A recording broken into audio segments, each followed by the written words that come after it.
ধূমপান এবং মদ্যপান স্বাস্থ্যের পক্ষে ক্ষতিকারক।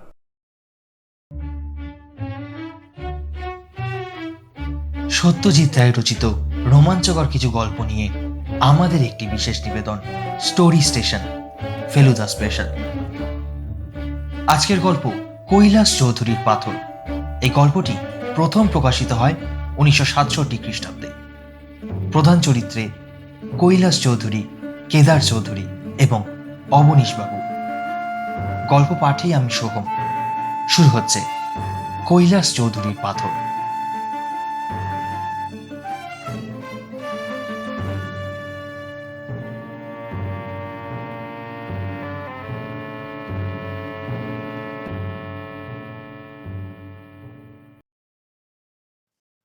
পরদিন ছিল রবিবার। সারাদিনের মধ্যে বেশিরভাগ সময় ফেলুদা ওর ঘরে পায়চারি করেছে। বিকেল 4টে নাগাদ ওকে পাজামা ছেড়ে প্যান্ট পরতে দেখে আমি জিজ্ঞেস করলাম, তুমি কি বেরোচ্ছ? ফেলুদা বলল, ভিক্টোরিয়া মেমোরিয়ালের লিলি গাছগুলো একবার দেখে আসবো ভাবছি। যাবি তো? চ।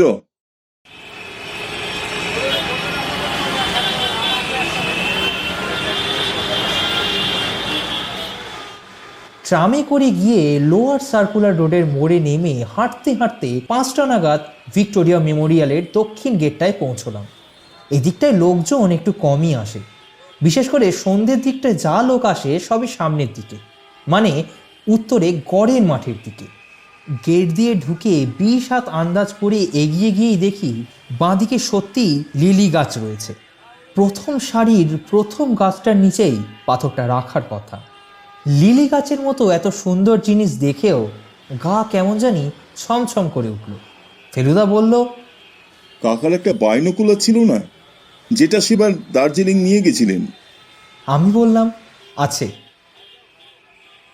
মিনিট 15 ভিক্টোরিয়া মেমোরিয়াল ঘুরে আমরা একটা ট্যাক্সি নিয়ে সোজা চলে গেলাম লাইট হাউসের সামনে। ফেলুদার কি সিনেমা দেখার শখ হলো নাকি? কিন্তু শেষ পর্যন্ত সিনেমায় না ঢুকে ও উল্টো দিকের একটা বইয়ের দোকানে ঢুকলো। এ বই সে বই ঘেটে ফেলুদা দেখি একটা বিরাট মোটা স্ট্যাম্প ক্যাটালগ নিয়ে তার পাতা উল্টোতে আরম্ভ করলো। আমি পাশ থেকে ফিসফিস করে বললাম, তুমি কি অবনীশবাবুকে সন্দেহ করছো নাকি? ফেলুদা বলল, এত যা স্ট্যাম্পের শখ, তার কিছুটা কাঁচা টাকা হাতে পেলে সুবিধা হয় বই কি।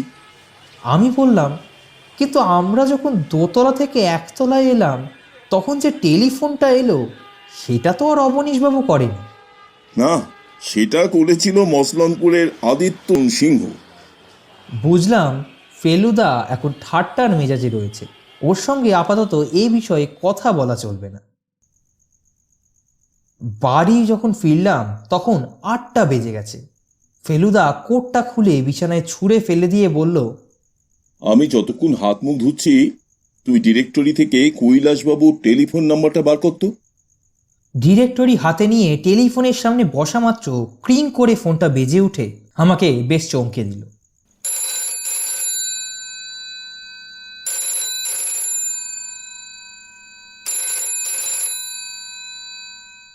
আমাকেই ধরতে হয়, তাই রিসিভারটা তুলে নিলাম। হ্যালো, কে কথা বলছেন? এ কি অদ্ভুত গলা, এই গলা তো চিনি না। বললাম, কাকে চাই? কর্কশ এবং গম্ভীর গলায় উত্তর এলো, ছেলে মানুষ বয়সে গোয়েন্দাদের সঙ্গে ঘোরাফেরা করা হয় কেন? প্রাণের ভয় নেই? আমি ফেলুদার নাম ধরে ডাকতে গেলাম, কিন্তু গলা দিয়ে আওয়াজ বেরোলো না। কাঁপতে কাঁপতে টেলিফোনটা রেখে দেওয়ার আগে শুনতে পেলাম, সাবধান করে দিচ্ছি, তোমাকেও তোমার দাদাকে। এর ফল কিন্তু ভালো হবে না।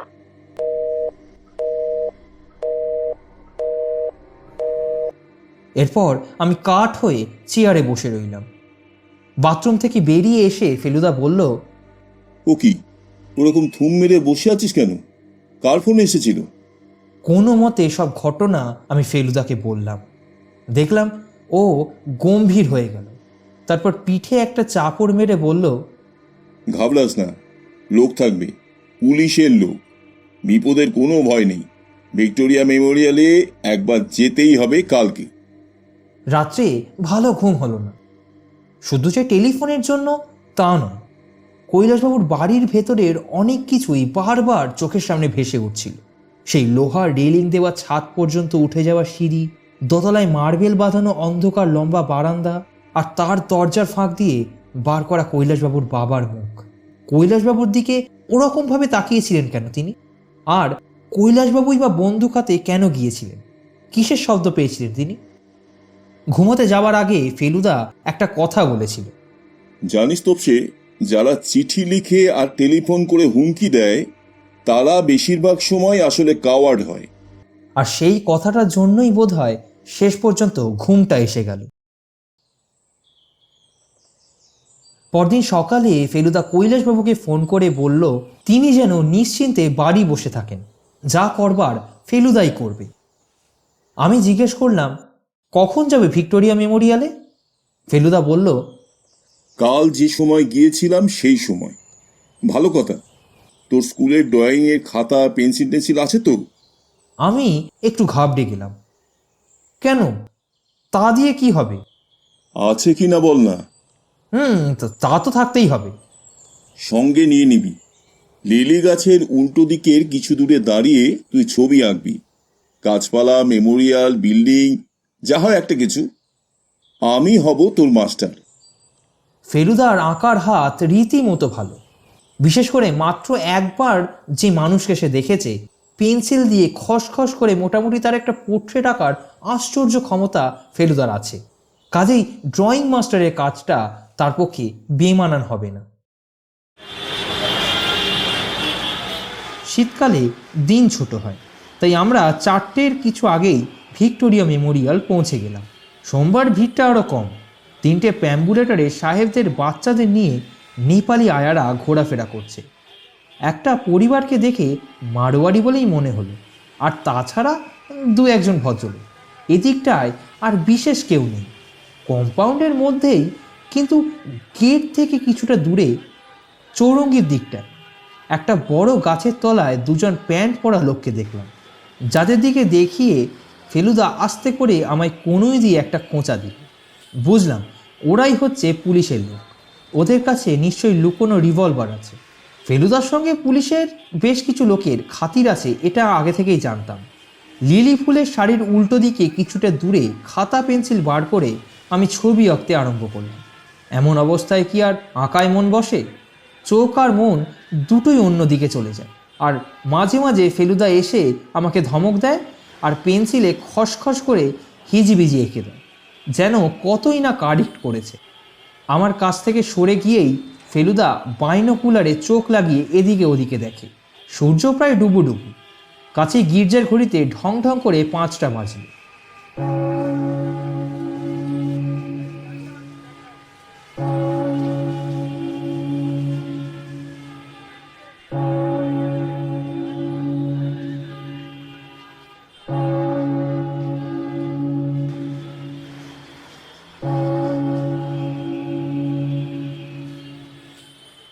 লোকজন কমে আসছে, কারণ একটু পরেই বেশ ঠান্ডা পড়বে। মারোয়ারিরা দেখলাম একটা বিরাট গাড়িতে উঠে চলে গেল। আয়াগুলো প্যাম্বুলেটার ঠেলতে ঠেলতে রওনা দিল। লোয়ার সার্কুলার রোড দিয়ে আপিস ফেরতা গাড়ির ভিড় আরম্ভ হয়েছে। ঘন ঘন হর্নের শব্দ কানে আসছে। ফেলুদা আমার পাশে এসেও ঘাসের উপরে বসতে গিয়েও বসল। আমি দেখলাম তার চোখ ভিক্টোরিয়া মেমোরিয়ালের গেটের দিকে। আমি সেই দিকেই চেয়ে গেটের বেশ কিছুটা বাইরে রাস্তার ধারে একজন ব্রাউন চাদর জড়ানো লোক ছাড়া আর কাউকেই দেখতে পেলাম না। ফেলুদা চোখে বাইনাকুলার লাগিয়ে কিছুক্ষণ ওইদিকে চেয়ে তারপর বাইনাকুলারটা আমার হাতে দিয়ে বলল, দেখ। কি, ওই চাদর গায়ে দেওয়া লোকটাকে?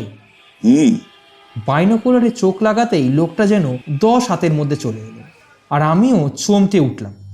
বললাম, এ কি, এ যে কৈলাসবাবু নিচে এসেছেন। হ্যাঁ চল, নিশ্চয়ই আমাদের খুঁজতে এসেছেন। আমরা রওনা হওয়ার সঙ্গে সঙ্গে দেখলাম ভদ্রলোক হাঁটতে আরম্ভ করলেন। গেটের বাইরে এসে কৈলাসবাবুকে আর দেখা গেল না। ফেলুদা বলল, চল শ্যামপুকুর। ভদ্রলোক বোধহয় আমাদের দেখতে পাননি, আর না দেখে নিশ্চয়ই চিন্তিত হয়ে পড়েছেন। ট্যাক্সি পেলে ট্যাক্সি নিতাম, কিন্তু অফিস টাইমে সেটা সম্ভব নয়। তাই ট্রাম ধরবার মতলবে চৌরঙ্গির দিকে রওনা দিলাম। রাস্তা দিয়ে পরপর লাইন করে গাড়ি চলেছে। হঠাৎ ক্যালকাটা ক্লাবের সামনে এসে একটা কাণ্ড ঘটে গেল, যেটা ভাবলে এখনো আমার ঘাম ছুটে যায়। কথা নেই বার্তা নেই, ফেলুদা হঠাৎ একটা হ্যাঁচকা টান মেরে প্রায় আমাকে ছুঁড়ে রাস্তার এক ধারে কিনারে ফেলে দিল, আর সেই সঙ্গে নিজেও একটা লাফ দিল।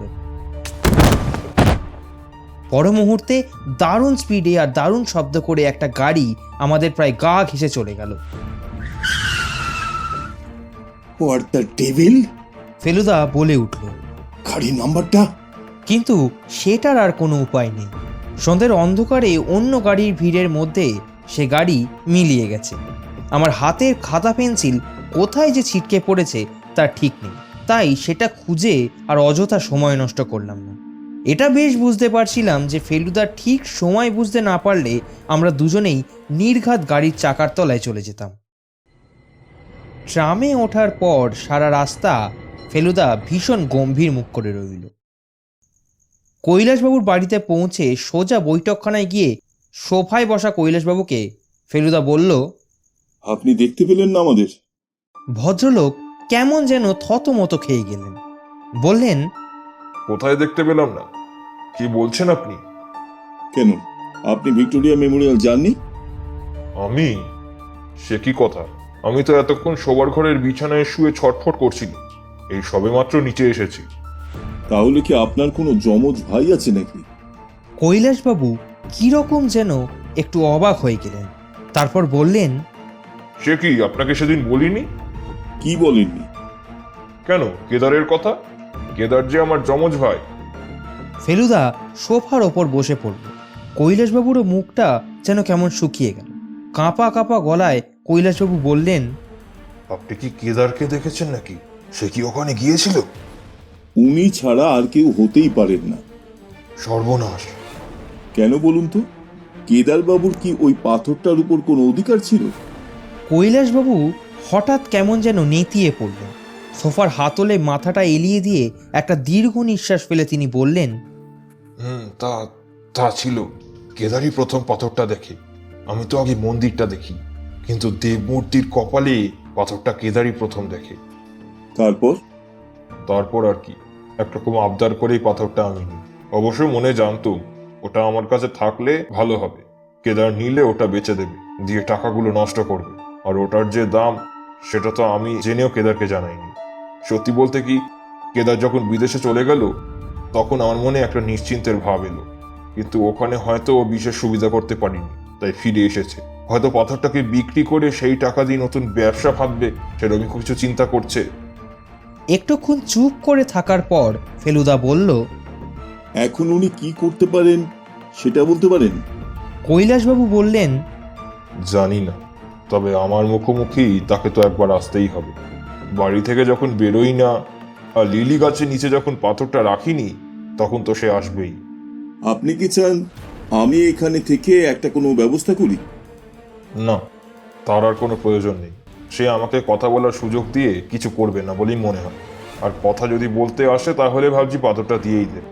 আপনার কর্তব্য এখানেই শেষ। আপনি যে লাইফ রিস্ক নিয়ে আজ ভিক্টোরিয়া মেমোরিয়ালে গিয়েছিলেন, তার জন্য সত্যিই আমি কৃতজ্ঞ। আপনি বিলটা পাঠিয়ে দেবেন, আমি একটা চেক দিয়ে দেব। ফেলুদা বলল, লাইফ রিস্ক কি বটে, একটা গাড়ি তো পেছন থেকে এসে প্রায় আমাদের শেষ করে দিয়েছিল। আমার কনুইটা খানিকটা ছড়ে গেছিল। আমি সেটা এতক্ষণ হাত দিয়ে ঢাকবার চেষ্টা করছিলাম, কিন্তু চেয়ার ছেড়ে উঠবার সময় ফেলুদা সেটা দেখে বলল, ও কি রে, তোর হাতে যে রক্ত! তারপরও কৈলাসবাবুর দিকে ফিরে বলল, কিছু যদি মনে না করেন, আপনার এখানে ডেটল বা আয়োডিন হবে কি? এইসব ঘাগুলো আবার বড্ড চট করে সেপটিক হয়ে যায়। কৈলাসবাবুও যেন একটু ব্যস্ত হয়েই বললেন, ইস, যা হয়েছে কলকাতার রাস্তাঘাট! দেখি, অবনীশকে জিজ্ঞেস করি। অবনীশবাবুর ঘরের সামনে গিয়ে ডেটলের কথা জিজ্ঞেস করতেই উনি কেমন যেন একটু অবাক হয়ে গেলেন। বললেন, সে কি, তুমি যে এই দিন সাথে কাকে আনলে, সে কি এরই মধ্যে ফুরিয়ে গেল? কৈলাসবাবু একটু অপ্রস্তুত হয়ে বলল, ওহো, তাই তো। এই দেখ, খেয়ালই নেই আমার মাথার কি আর ঠিক আছে? ডেটল লাগিয়ে কৈলাসবাবুর বাড়ি থেকে বেরিয়ে এসে দেখি ফেলুদা কর্নওয়ালি স্ট্রিটে ট্রামের দিকে না গিয়ে যাচ্ছে উল্টো দিকে। আমি কিছু জিজ্ঞেস করার আগেই ও বলল, গণপতিদার কাছে একবার টেস্ট ম্যাচের টিকিটের কথাটা বলে যাই। কৈলাসবাবুর দুটো বাড়ি পরেই গণপতি চ্যাটার্জির বাড়ি। আমি ওর নাম শুনেছি ফেলুদার কাছে, কিন্তু কখনো দেখিনি। রাস্তার ওপরেই সামনের ঘর। টোকা মারতেই গেঞ্জির ওপর পুলোভার পরা একজন নাদুস নদুস ভদ্রলোক দরজা খুললেন। আরে ফেলু মাস্টার জি, কি খবর? একটা খবর তো বুঝতেই পারছেন। তা তো বুঝছি, তবে সশরীরে তাগাদা না দিতে এলেও তো চলতো। তোমার রিকোয়েস্ট কি আমি ভুলি? যখন বলেছি দেব তখন দেবই। আসার কারণ অবশ্য আরেকটা আছে। আপনার বাড়ির ছাদ থেকে শুনেছি উত্তর কলকাতার একটা ভিউ পাওয়া যায়। এক ফিল্ম কোম্পানির জন্য সেইটা একবার দেখতে চাইছিলেন। স্বচ্ছন্দে শটান সিঁড়ি দিয়ে চলে যাও, আমি এদিকে চায়ের আয়োজন করছি।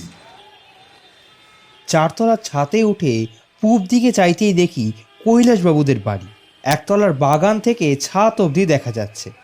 দোতলার একটা ঘরে আলো জ্বলছে, আর তার ভেতরে একজন লোক খুটখুট করে এদিক ওদিক ঘুরে বেড়াচ্ছে। খালি চোখেই বুঝতে পারলাম সেটা কৈলাসবাবুর বাবা। ছাতের ওপর ওই যে চিলেকোঠা, তার জানলার দিকে দেওয়ালটা দেখা যাচ্ছে। দরজাটা বোধহয় উল্টো দিকে।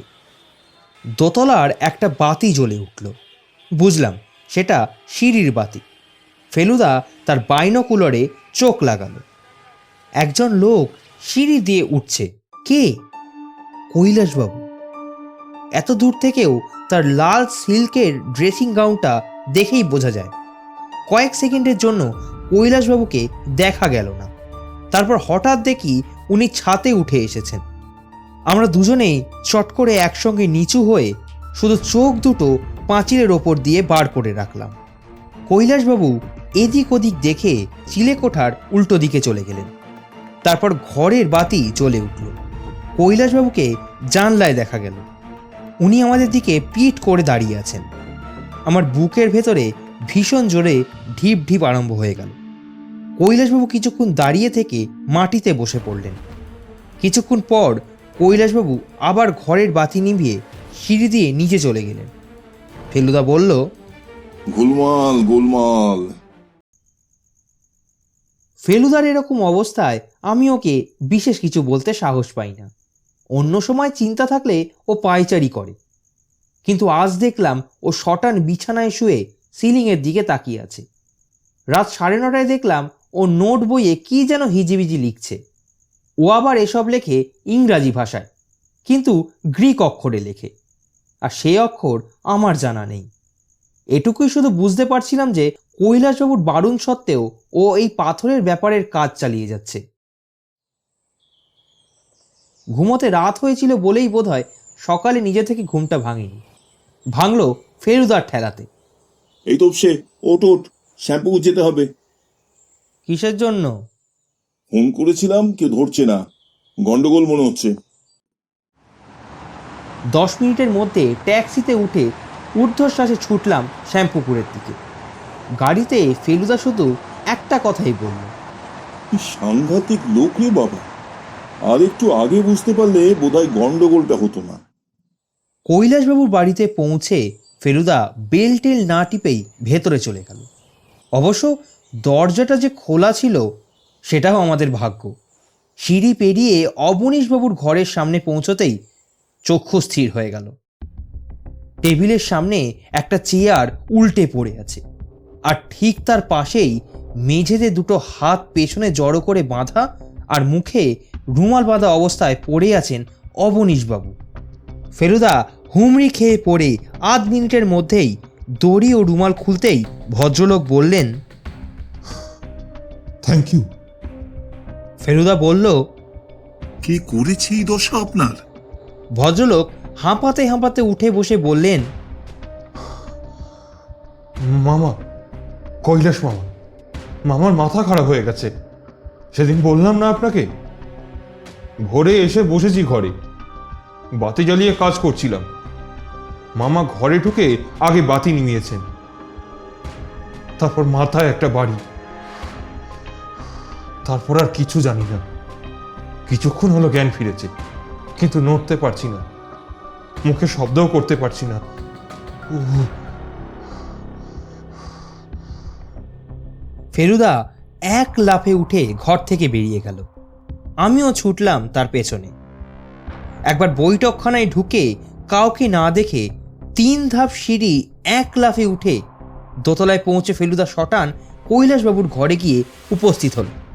খাটের চেহারা দেখে মনে হলো সেখানে লোক শুয়েছিল, কিন্তু ঘর খালি। আলমারির দরজা দেখি হাঁ করে খোলা। ফেলুদা দৌড়ে গিয়ে দেরাজ খুলে যে জিনিসটা বার করলো সেটা মকমলের সেই নীল বাক্স। খুলে দেখা গেল ভেতরে সেই পাথর যেমন ছিল তেমনই আছে। এতক্ষণে দেখি অবনীশবাবু এসে হাজির হয়েছে। তার মুখের অবস্থা শোচনীয়। তাকে দেখেই ফেলুদা বলল, ছাতের ঘরে চাবি কার কাছে? ভদ্রলোক যেন থতমত খেয়েই বললেন, সে তো মামার কাছে। তবে চলুন ছাদে। বলে ফেলুদা তাকে হিড় হিড় করে টেনে বার করে নিয়ে গেল। অন্ধকার সিঁড়ি দিয়ে 3 জনে ছাতে উঠে দেখি চিলেকটার দরজার বাইরে থেকে তালা দিয়ে বন্ধ করা। এইবার দেখলাম ফেলুদার গায়ের জোর। দরজা থেকে 3 হাত পিছিয়ে কাঁধটা আগিয়ে বাঘের মতো ঝাঁপিয়ে পড়ে 4 বার ধাক্কা দিতেই কড়াগুলো পেরেক শুদ্ধ উপড়ে বেরিয়ে এসে দরজাটা ঝটাং করে খুলে গেল। ভেতরে অন্ধকার। 3 জনেই ঘরের মধ্যে ঢুকলাম। ক্রমে চোখটা সয়ে আসতেই দেখলাম এক কোণে অবনীশবাবুর মতোই দড়ি বাঁধা মুখ বাঁধা অবস্থায় কে যেন পড়ে আছেন। ইনি কে?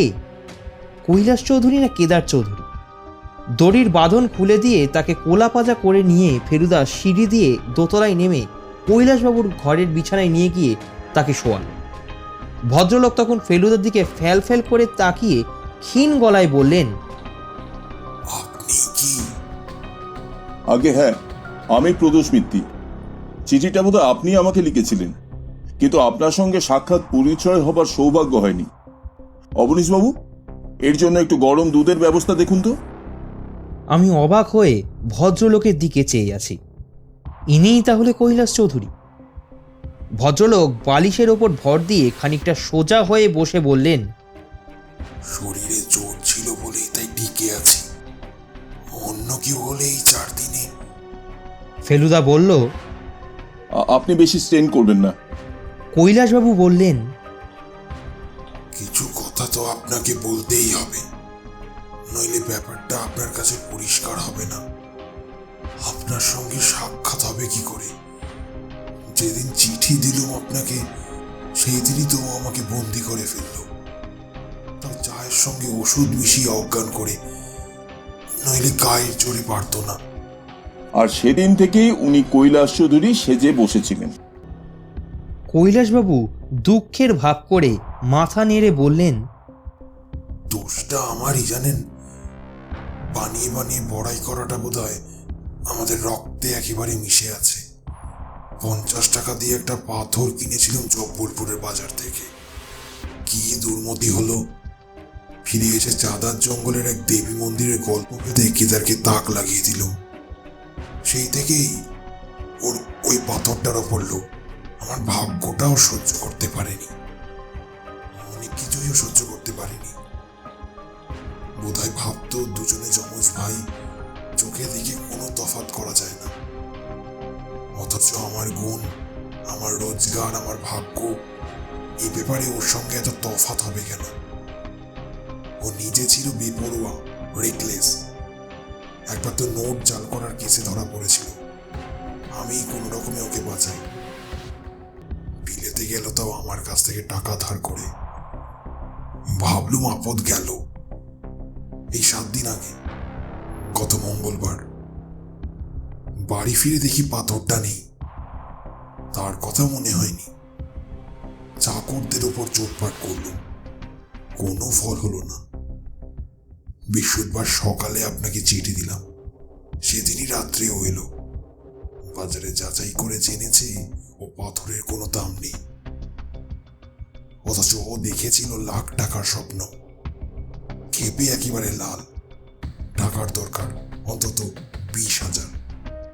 চাই চাইলো, রিফিউজ করলো।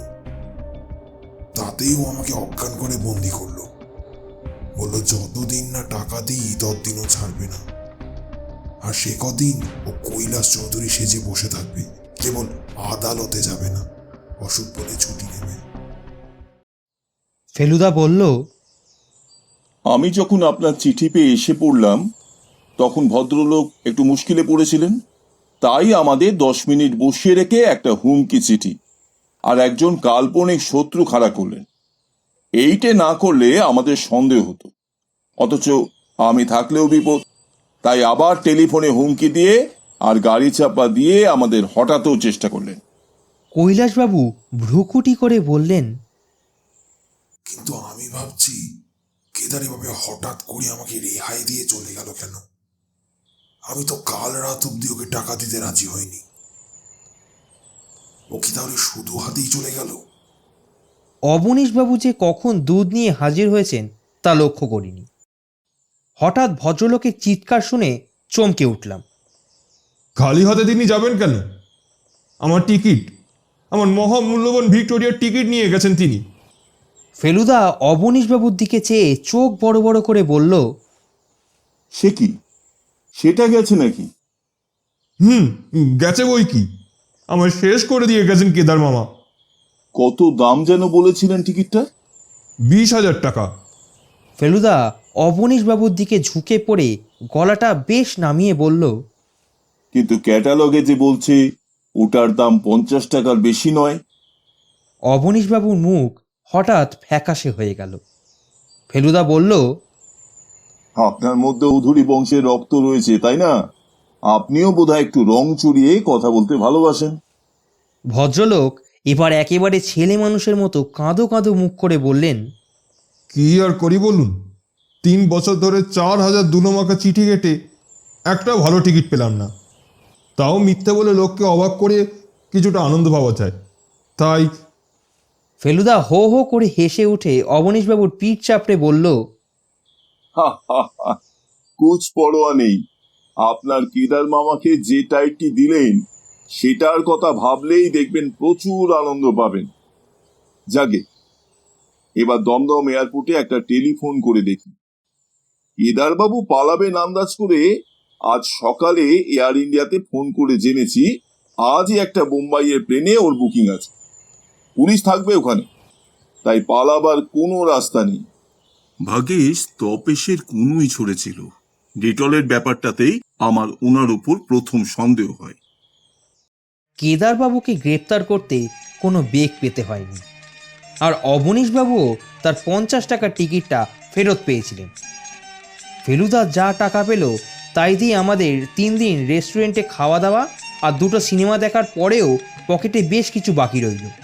আজ বিকেলে বাড়িতে বসে চা খেতে খেতে ফেলুদাকে বললাম, ফেলুদা, একটা জিনিস আমি ভেবে বার করেছি, ঠিক কিনা বলবে? কি ভেবেছিস শুনি? আমার মনে হয় কৈলাসবাবুর বাবা বুঝতে পেরেছিলেন যে কেদারবাবু কৈলাসবাবু সেজে বসে আছেন, আর সেই জন্যই সেদিন ওর দিকে ওরকম কটমট করে চেয়েছিলেন। বাবারা নিশ্চয়ই নিজেদের যমজ ছেলেদের মধ্যেও তফাৎ ধরতে পারেন, তাই না? এক্ষেত্রে তা যদি নাও হয় তাহলেও আমার ভাবনার সঙ্গে মিলে গেছে বলে তোকে সম্মানিত করছি। এই বলে ফেলুদা আমার প্লেট থেকে একটা জিলিপি তুলে নিয়ে মুখে পুরে দিল।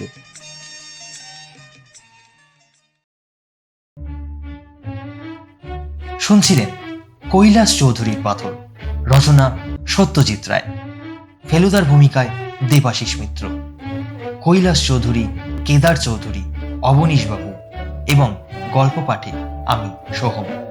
Poster design, recording and editing A studio officials.